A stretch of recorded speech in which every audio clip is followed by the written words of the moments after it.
Hi everyone, Sola here, and today I am here to cover the next personality type, and today we're talking about the ENFJ. So this is our first feeling type or idealist that we're going to be covering in our review of the personality types. Now, just a brief reminder on why we're doing this, and before I actually talk about personality, I did want to make one announcement. Confident and Fit to Lead is open for enrollment. So Confident and Fit to Lead is my online program for women that teaches you how to balance your style, your personality, and your professionalism so that you show up as a competent, credible, as well as confident leader. And the reason why we're doing these personality reviews is because your personality allows you to show up with a certain tone. So your audience always has an expectation of what credibility looks and feels like. And your personality is a huge part of how that happens. So that's why I'm doing all these personality reviews. And Confident Fit to Lead is a course that you actually take to implement what you've learned in this video. Plus you learn a whole lot more about your personality, your goals, your audience's visual and emotional expectations, so that way you can actually influence people to get them on your side. You can close more deals, you can build relationships, and have experiences with less miscommunications, less misunderstandings, and less lost opportunities. So Confident Fit to Lead teaches you how to execute and implement your style and bring your personality into situations and opportunities in a way that truly allows you to advance your goals. Enrollment for Confident and Fit to Lead will end on August the 31st.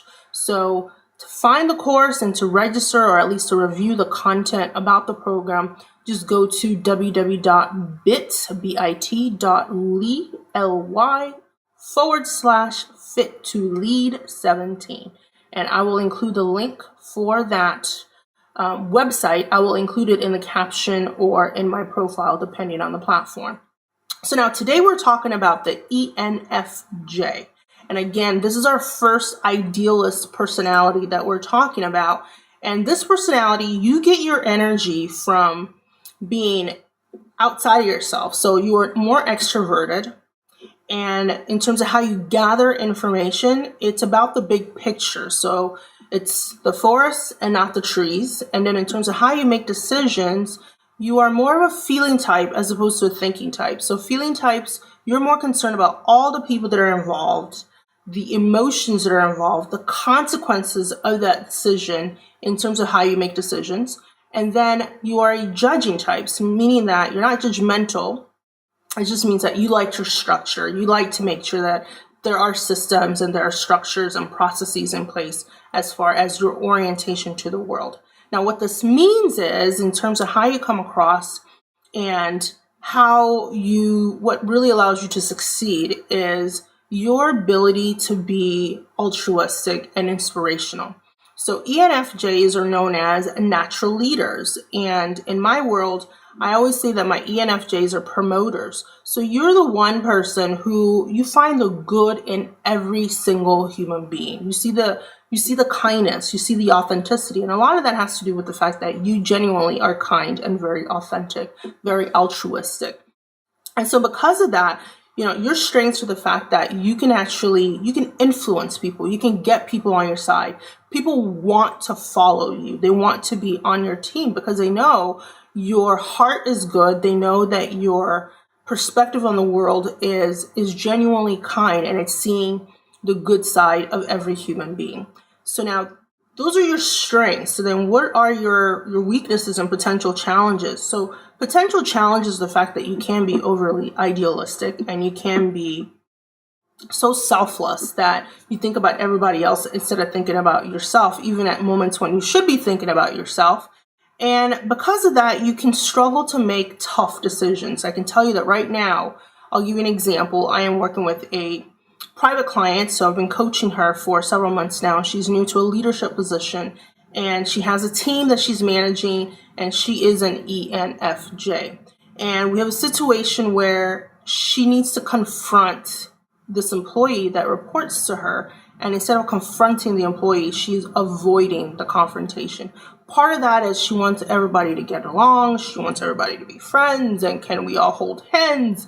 Which is fantastic. But the problem is, as a leader, you're going to have to step into situations in which you need to get people to make decisions. You need to get people to pick a side.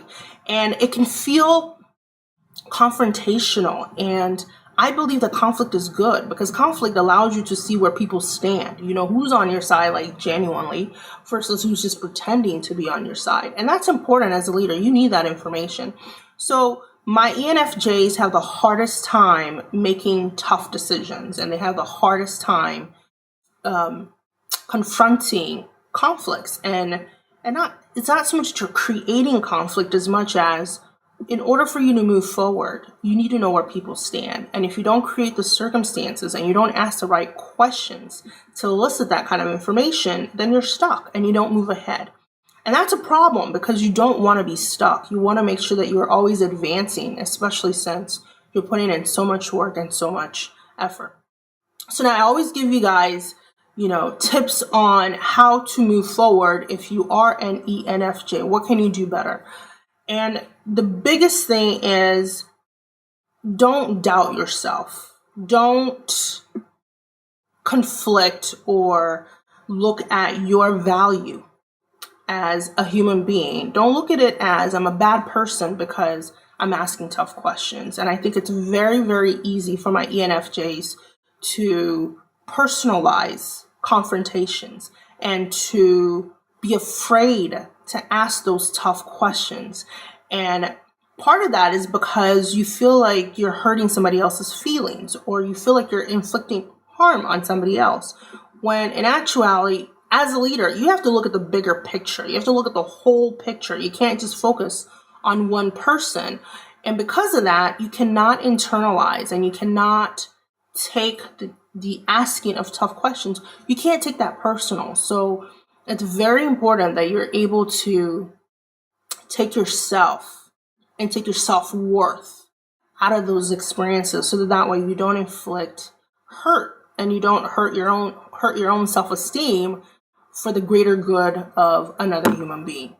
So that would be the big advice that I would give you all. But then in terms of style, all of my idealists, so these are all my intuitive feelers, and I've been in business for 10 years now. My idealists are the least likely to own jackets and cardigans and vests. So you are the least likely to own third layers. And part of that is because, in my experience, my idealists tend to be more tactile. You like things that feel good. You like things that feel warm, that feel cozy. So warm, cozy, comfortable, those are very common style words for all of my idealists. And so as a result of that, there is a visual perception that many idealists are not serious, that they are not authoritative, that they are not commanding, that they are incapable of taking charge. So you have that perception working against you. And so because of that, it is very important, especially if you are in a leadership position or if you aspire to be in a leadership position, that you bring in some more commanding elements into your wardrobe and your presentation. So commanding elements would be making sure that you're using more strong contrast in terms of colors. So black and white, red and black and yellow. So those colors are creating a strong contrast, which automatically elevate the perception of your command. Now, all this information I'm giving you guys in terms of tips, these are very generalized because I had a few people email me and say, so I just need to buy jackets. I just need to buy color. I don't, again, these are generalized tips. Every single person's situation is going to be a little different. Your height, your personality, the goal, the context, the audience, all of these factors, it influences how people are going to experience you, which is why Confident Fit to Lead is very important, because then you can experience case studies that go even deeper in terms of how each personality is showing up and how you need to adapt and how you need to use your style tools to enhance your communication and your ability to influence other people. So that's it for today for the ENFJ. Take this information, run with it as much as you can, and go sign up for Confident and Fit to Lead. I'll see you guys later. All right, bye-bye.